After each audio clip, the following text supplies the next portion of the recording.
outside the fence. God didn't call you to live double standard and double ways and to live holy on Sundays and crazy on Mondays.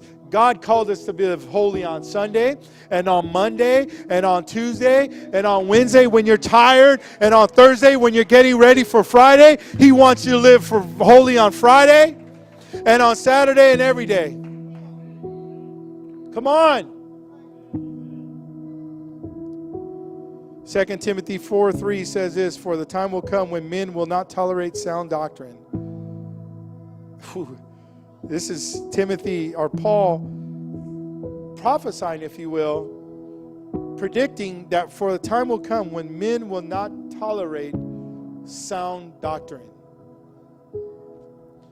But with itching ears, they will gather around themselves teachers to suit their own desires. And it's so true. It's so true with the folks I talk to. They will turn their ears away from the truth and turn aside to myths. And it's so true. They'll adhere and they begin to say, yeah, I like so-and-so's teaching. Because so-and-so's teaching is hyper grace. It's hyper grace laced with hyper grace.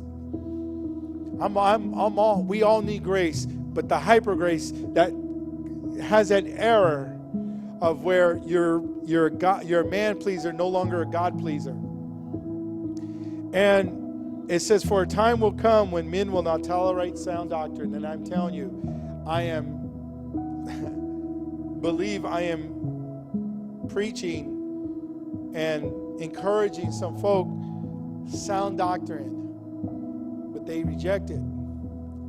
Hyper grace at its core promotes the concept that sin and holiness can coexist.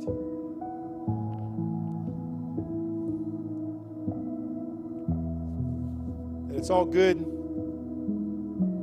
and that we're all going to go to heaven because we come to church, but we live a sinful lifestyle. 1 John 1:5 says this, and this is the message we have heard from him and announced to you. God is light,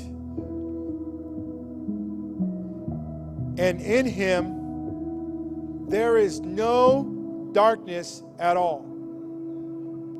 If we say we have fellowship with him, yet walk in darkness, we lie and do not practice the truth.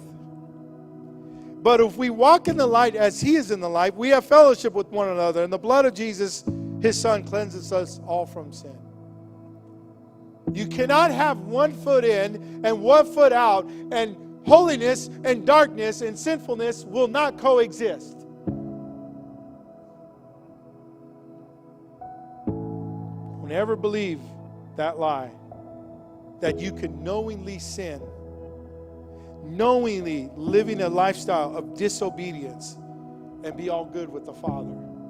Now, I am telling you, I'm not preaching a sermon. Hear me, please listen. Not preaching a sermon that you need to be perfect and that we need to live perfect lives, because none of us are. I am talking about when you choose to live a lifestyle that is anti-biblical, and you're okay with that, and you're good with that. You don't have any conviction for that anymore.